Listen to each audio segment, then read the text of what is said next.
Roger Perelman est né en 1922 à Varsovie. En 1924, il rejoint avec sa mère et sa sœur aînée le père, tailleur pour hommes, immigré le premier à Paris. Le 14 mai 1941, alors qu'il est élève en maths sup au lycée Condorcet, il est l'un des 3430 juifs polonais, 123 juifs apatrides et 157 juifs tchèques arrêtés à Paris sur convocation, le billet vert. Il est conduit au camp de Pithiviers. Il s'en évade en août, revient dans la capitale, puis passe en zone libre. À Grenoble, il est à nouveau interné au groupement de travailleurs étrangers d'Uriage. Après la rafle du Veldiv, son père et ses sœurs le rejoignent. Sa mère a été tuée par les Allemands lors du passage de la ligne de démarcation. En avril 1943, Roger repart pour Nice, alors occupé par les Italiens, sous la fausse identité de son ami juif mais français, Isser-Aimé Skoutelski. En septembre 1943, les Allemands occupent la zone italienne. La Gestapo arrête Roger Perelman sous sa fausse identité. Conduit au camp de Drancy, il n'y reste que quelques jours. Il est déporté le 28 octobre 1943. C'était en octobre 1943. Et alors, on a traversé des villes allemandes, je m'en souviens encore, avec ces lumières la nuit, où on voyait ces lumières bleues glauques. C'était assez impressionnant. Chaque fois que je traverse la banlieue parisienne la nuit, comme ça me rappelle ce voyage aussi. Puis nous sommes arrivés à Auschwitz en pleine nuit. Et alors là, on nous a fait descendre des wagons à coups de gourdin, en nous disant ne prenez rien, on s'en occupera, laissez tout. Et on a reçu des tas de coups et on a formé une colonne. Et je revois très bien, sur la colonne, on passait devant un SS qui envoyait les uns à droite, les autres à gauche, enfin à sa main droite et les autres à sa main gauche. Et moi, j'étais jeune à l'époque, donc je suis parti sur la main gauche, et puis les autres sont partis sur la main droite. Alors j'ai eu des nouvelles des autres qui sont allés directement à Birkenau, parce que il y en a un qui avait un certain âge et qui avait été envoyé à droite, mais qui avait été, si j'ose dire, repêché, parce que c'était un juif polonais qui était mineur. Il devait y en avoir, et qui avait travaillé dans les mines de Saint-Étienne. Alors ils avaient, je pense, en arrivant à Birkenau, dit qu'un celui-là il pourra resservir, donc on l'avait récupéré dans le groupe qui a survécu, et il est venu avec nous à Yadina, mais il n'a pas tenu 8 jours. Au bout de 8 jours, il a été renvoyé à Auschwitz. Il est probablement mort. Comment il pouvait savoir qu'il était mineur? Ben, j'en sais rien. Il a dû dire, moi je peux travailler, je suis mineur, etc. Je ne peux pas vous dire. Ça, je sais qu'il m'a dit tous les autres sont morts. Alors nous sommes arrivés donc, en pleine nuit. Donc c'était au mois d'octobre, il commençait à faire très froid. J'ai le souvenir de m'être déshabillé comme tout le monde et d'avoir attendu devant la salle de douche dans la rue, tout nu.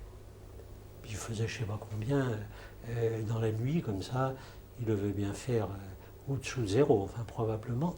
Et puis le lendemain, donc quand le jour s'est levé, on est allé prendre une douche, et puis on est allé chez le coiffeur qui nous a rasé de partout, coupé les cheveux, enfin de partout, et qui nous a raconté ce qu'était devenu ceux qui n'avaient pas été pris de ce côté-là. Mais je dois dire qu'il y avait un grand sentiment on ne croyait pas. On ne croyait pas ce qu'il disait, parce que en plus c'était dit d'un ton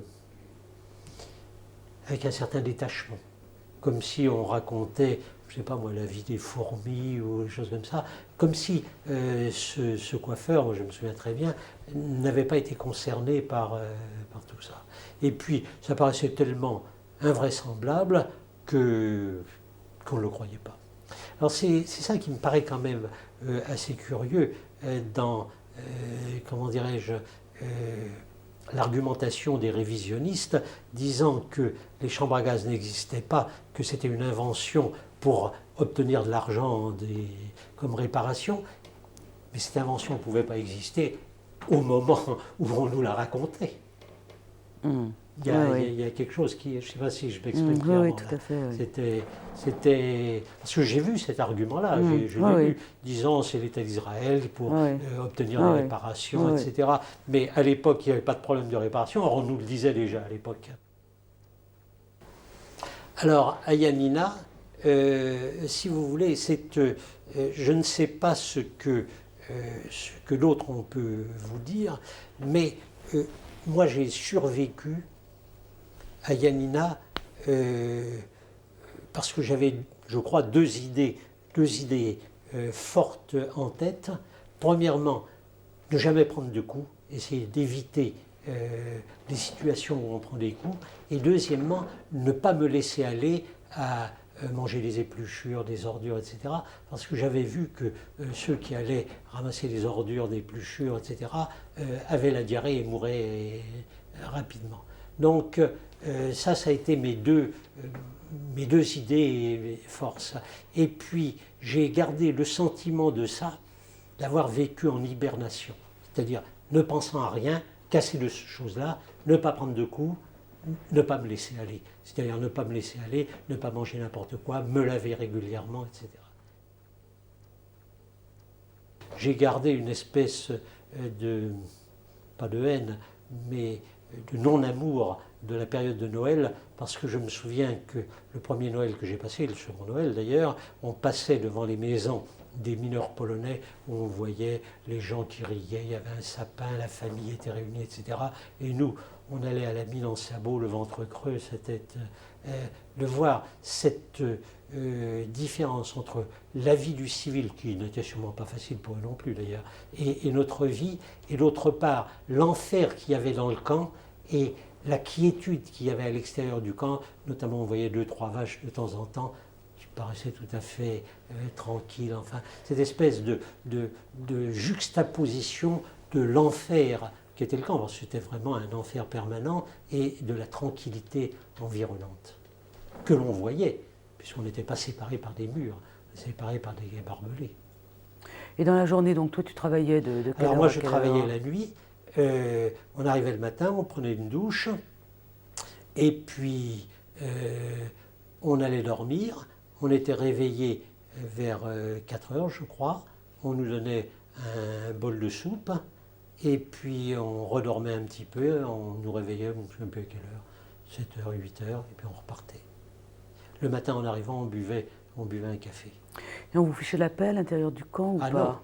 Non, à l'intérieur du camp, si tu veux, bon, ça a dû être raconté 50 000 fois, il n'y avait pratiquement jamais d'essais, mais la hiérarchie du camp était faite de droit commun, polonais souvent, allemand également, et même un que j'ai revu, je te dirai après comment, mais qui menait aux autres déportés une espèce de vie infernale, réveil au milieu de la nuit, gymnastique, course à pied, rouler dans la boue, enfin, des brimades permanentes.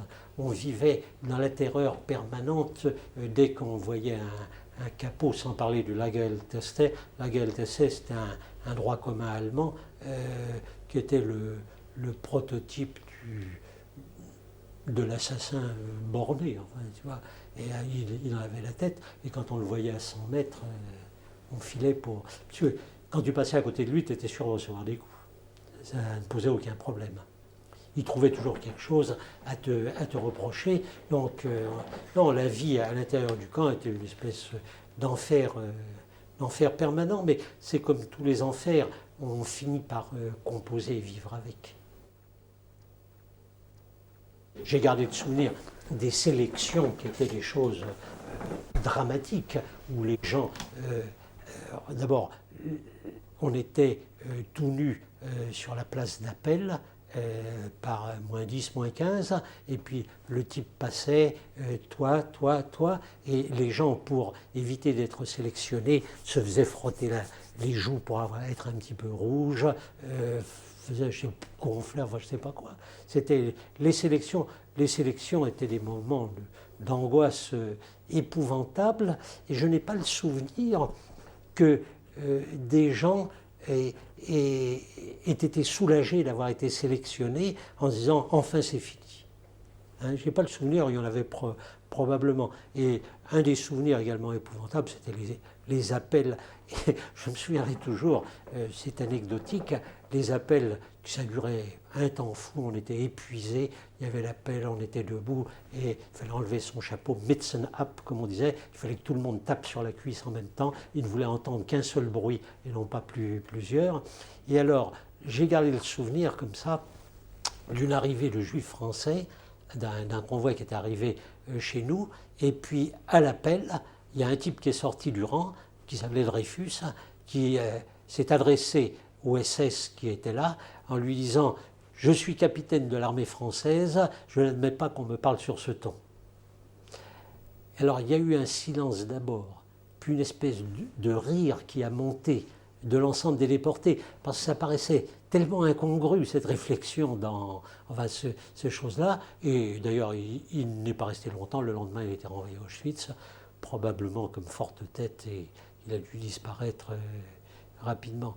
Mais les appels m'ont laissé aussi des souvenirs extrêmement déplaisants. Mais vous avez craint pour votre vie au moment des sélections? Ah oui, sur la fin où j'étais vraiment...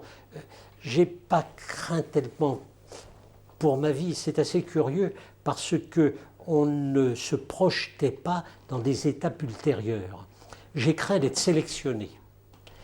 Je n'ai pas craint en me disant je suis sélectionné, donc on va m'envoyer à Auschwitz, donc je vais passer à la chambre à gaz. Ça ne me venait pas à l'esprit parce que c'était une étape d'après.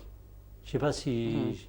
Je craignais d'être sélectionné, sans plus, parce que le simple fait d'être sélectionné avait une espèce d'aura épouvantable qui faisait qu'on ne voulait pas être sélectionné, sans même se poser la question de savoir qu'est-ce qui va se passer après cette sélection. Et vous aussi, vous êtes frotté les joues? Et moi, je me suis frotté les joues, et j'ai le très net souvenir du SS qui est passé devant moi, ça devait être la dernière ou l'avant-dernière sélection, où il a eu un temps d'hésitation. Et après ça, je me souviens très bien, le médecin tchèque qui dirigeait l'infirmerie et un Français qui s'appelait Lévy, que j'ai revu d'ailleurs après la guerre, mais qui est mort depuis, qui était médecin également, ont essayé de me faire entrer dans les bureaux, mais comme je n'écrivais et ne lisais pas l'allemand, je ne suis pas entré dans le bureau, j'ai continué à être... mais si, j'ai le souvenir de l'angoisse, ça doit être la dernière ou l'avant-dernière sélection. Tu as été mineur tout le temps, les 15 mois. J'étais mineur tout le temps, oui. Et elle s'est passée quand, cette dernière sélection? Je n'ai pas souvenir, ça devait être 1 ou 2 mois avant la fin. Je ne me souviens plus très bien, hein, parce que je ne prenais pas de notes et je n'ai pas souvenir.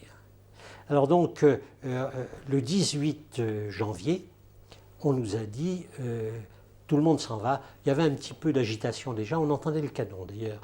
Il y avait un peu d'agitation et on a dit, on s'en va.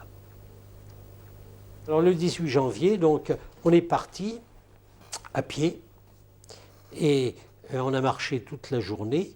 On a traversé Auschwitz où on nous a donné 2 boules de pain. Alors, ou une boule de pain pour 2, je me souviens. Oui, non, ça devait être une boule de pain pour 2 parce que on ne se quittait pas. Celui qui ne portait pas la boule ne quittait pas celui qui la portait. Et puis on a marché toute la journée, marchait pas très vite, et très rapidement, alors on a vu les premiers morts, ceux qui ne pouvaient pas marcher étaient tués sur le chemin. Alors, de plus en plus. Au début, il n'y en avait pas tellement, et puis après, de plus en plus. Et on est arrivé pour passer la nuit dans une tuilerie, dont parle Madame Veil, d'ailleurs, j'ai entendu une fois. Alors, on a passé la nuit là, il y avait déjà des morts dans la tuilerie, et puis on est reparti le lendemain, on a remarché encore toute la journée jusqu'à Gleiwitz. Alors là, il y avait beaucoup de morts sur le chemin, et je me souviens très bien, nous marchions sur la route, et puis, je ne sais pas pourquoi. J'étais monté sur une espèce de trottoir, et il y avait un SS derrière moi, et je me disais, il faut que je redescende, il faut que je redescende.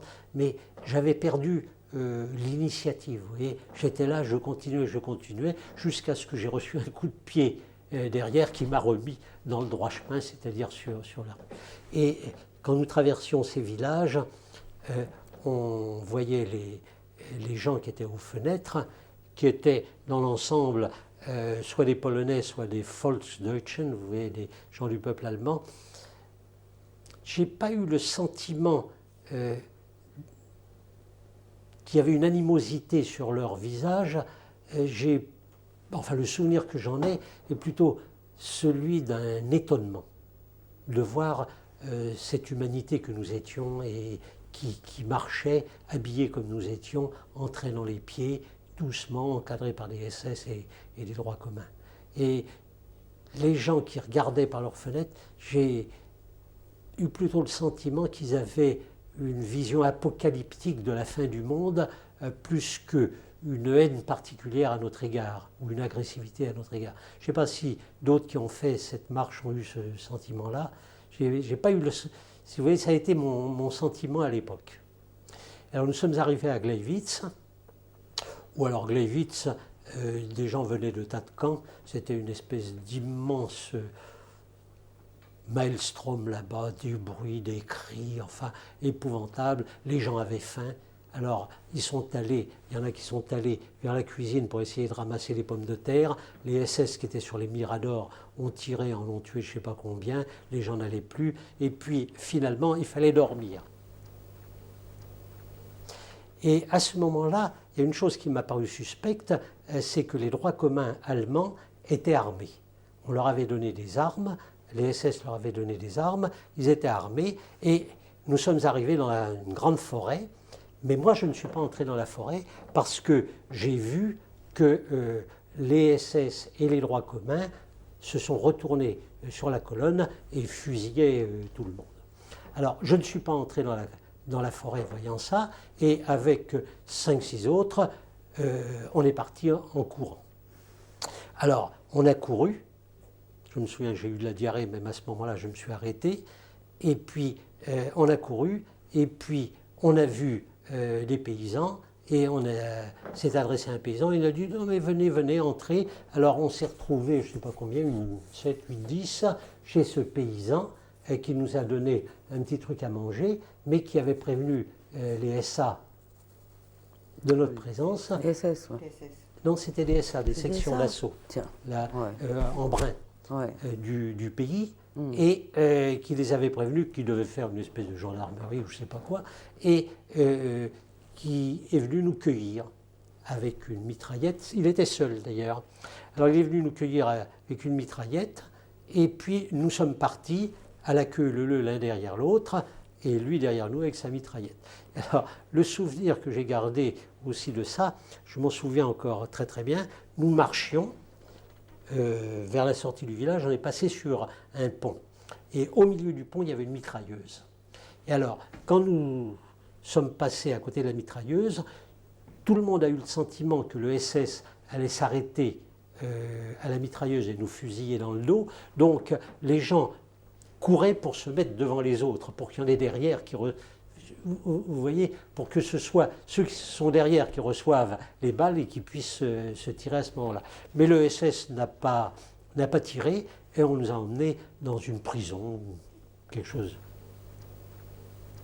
Et alors les gens parlaient en disant qu'est-ce qu'on va devenir, etc. Et le SS qui nous gardait avec sa mitraillette vient et dit je demande 2 volontaires. Mais alors le camp m'avait appris qu'il ne fallait jamais être volontaire.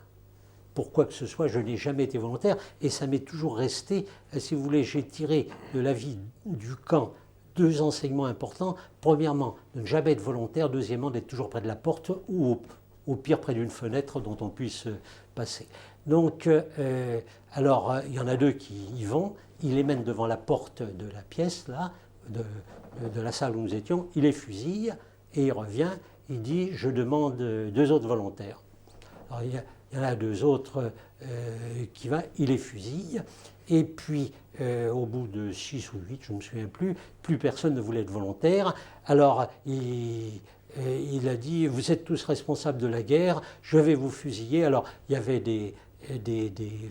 comment ça s'appelle, des Russes qu'ils n'aimaient pas du tout. Il y avait pas mal d'Ukrainiens qui étaient partis travailler en Allemagne, vous voyez, comme il y en avait beaucoup. Et il a dit non, vous êtes tous responsables de la guerre, vous êtes tous des Juifs responsables de la guerre.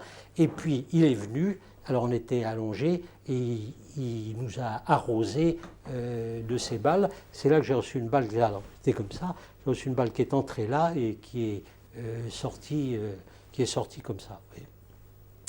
Et puis, je suis resté par terre et les morts me sont tombés dessus. Et puis à la fin, tout le monde était mort, ou considéré comme tel. Et puis, je suis resté là pendant des heures.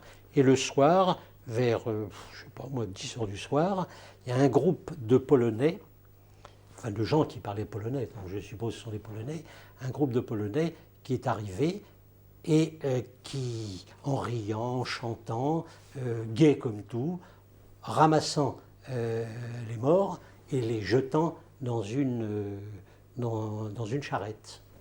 Et alors moi, je n'avais qu'une crainte, c'est qu'ils m'attrapent par les mains, parce que mes mains étaient chaudes, alors que les autres, ils étaient froids, m'avaient vomi dessus, enfin, etc. Et il y en a un qui m'a attrapé par un pied, l'autre par l'autre. Ils m'ont traîné moi j'avais les yeux fermés, ils m'ont traîné dans la pièce, ils m'ont jeté dans la charrette. Alors l'avantage, si vous voulez, c'est qu'il y en avait déjà dans la charrette des morts qui étaient là, donc je me suis retrouvé pas au-dessous, mais plutôt au-dessus. Alors j'étais à moitié assis, ils en ont jeté quelques morts par-dessus moi, et puis on m'a emmené au cimetière, dans un cimetière. Alors la charrette, c'était les charrettes qu'on retournait, vous voyez, retourner la charrette, puis on s'est retrouvés tous par terre, et puis ils sont partis. Alors je suis rentré dans le village de Vielle-et-Paolet, et je regardais donc couler l'eau sous un pont, et ces deux jeunes filles sont arrivées, j'ai parlé avec elles, elles m'ont dit on va vous emmener quelque part, chez la Neumannova, qui était devenue Neumannova, qui était Neumann avant, et où vous pourrez être tranquille. Alors je suis allé donc chez la Neumannova, qui était là, et qui m'a dit moi j'ai aucun souci pour l'arrivée des Russes, parce que ma bonne, qui s'appelait Thérèse, a vu au début de la guerre en lettres de feu dans le ciel, elle était visionnaire, elle a vu inscrit en lettres de feu dans le ciel la Haute-Silésie sera épargnée du pire. Alors elle m'a dit moi je ne crains rien. Je lui ai dit très bien, donc je me suis retrouvé là, j'ai bien mangé, ils m'ont envoyé dormir en haut, à l'étage, où je me suis retrouvé avec le secrétaire du parti nazi du village qui lui avait la trouille à l'arrivée des Russes, n'avait pas voulu rester chez lui et était planqué, alors moi dans une pièce, lui dans l'autre, et je me suis endormi. J'ai entendu au milieu de la nuit, ça tirait à la mitraillette, le long de la maison, et puis il y a eu un grand silence, je me suis endormi, et puis le matin, quand je me suis réveillé, il y avait un grand silence, alors je suis descendu, et j'ai vu un cosaque en train de boire un café, avec des grandes moustaches, assis comme ça, en train de boire un café avec la Neumannova et la bonne Thérèse. Et c'était un Russe qui était là, c'était des tankistes qui étaient arrivés. Alors, on m'a dit, qu'est-ce que vous faites là? On a amené le commandant, le colonel plutôt, qui commandait ces tankistes qui étaient tout en cuir extraordinaire. Et il m'a dit, qu'est-ce que vous faites là? Je lui ai dit, j'étais en camp de concentration. Alors, il a fait venir un tankiste juif pour parler en yiddish avec moi, pour s'assurer que je parlais yiddish. Et il m'a dit, vous ne pouvez pas rester là, il faut partir. Alors, me voilà reparti à travers champs pour essayer. Il m'a dit, nous occupons Gleiwitz, allez sur Gleiwitz. Alors, me voilà reparti à travers champs. Mais ce que je ne savais pas, c'est que les SS ont tenu Ribnik pendant longtemps, et depuis le clocher de l'église, ils tiraient sur tout ce qui bougeait.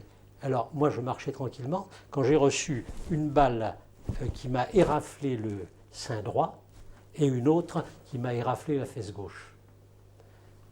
parce que les SS tiraient depuis le clocher de Ribnik. Alors, j'ai fini par ramper, je suis entré dans une maison, le bonhomme de la maison m'a dit il ne faut pas rester là, ils vont tirer au canon sur la maison, etc. Donc je suis resté un petit peu, et puis après je suis reparti, et je me suis retrouvé sur la route de Gleiwitz. Donc j'ai arrêté un camion russe qui passait, et le Starchik Lieutenant, c'est-à-dire le lieutenant qui était à côté du conducteur, était un juif russe avec lequel j'ai parlé en yiddish. Je me souviens tout à fait ce qu'il m'a dit. Il m'a dit en yiddish, mais on baise et on brûle et on va plus loin. Voilà exactement la traduction de ce qu'il m'a dit. Et il m'a emmené un peu avant Gleiwitz. Il m'a dit, nous tournons à gauche ou à droite, je ne me souviens plus, vous n'avez qu'à vous arrêter là. Il s'est arrêté avec moi. On a frappé dans une maison. Il a dit, vous me faites dormir. Les gens étaient terrorisés. Et puis, donc j'ai passé la nuit là. Après son évasion, Roger Perelman effectue tout un périple en Europe centrale. Częstochowa, Piensk, Debrecen, Oradea, Cluj, Bucarest et enfin Odessa, où il reste du 15 mai au 15 août quand on lui annonce son rapatriement. Il arrive fin août 1945 au Bourget. 5 ans d'interruption d'études rendent impossible la préparation au concours des grandes écoles auxquelles il se destinait. Il entreprend donc des études de médecine. Professeur des universités, médecin des hôpitaux, auteur de célèbres ouvrages de pédiatrie, Roger Perelman a 3 enfants et 4 petits-enfants.